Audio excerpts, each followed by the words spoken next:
করেছিলাম, একটা family meeting ডেকেছিলাম, তখন সেই মিটিংয়ে সবার সামনে তারা বলেছিল, এবং তার যথেষ্ট প্রমাণও আমার কাছে আছে।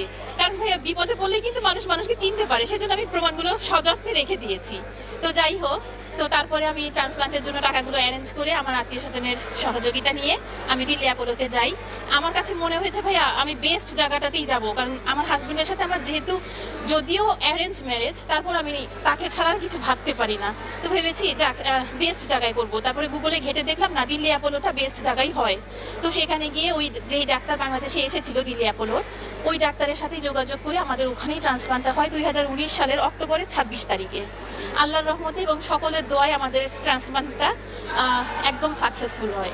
তো তারপরে যদিও আমার কিছু কমপ্লিকেশন হয়েছিল, আমি কি সাইকোলজি দিক থেকে একটু প্রবলেম হয়ে গেছিল, এটা অনেক বড় অপারেশন, তো ডাক্তার বলল যে কিছু না কিছু কমপ্লিকেশন হতেই পারে, তো এটা ঠিক হয়ে যাবে। তো আসলে এত বড় তো একটা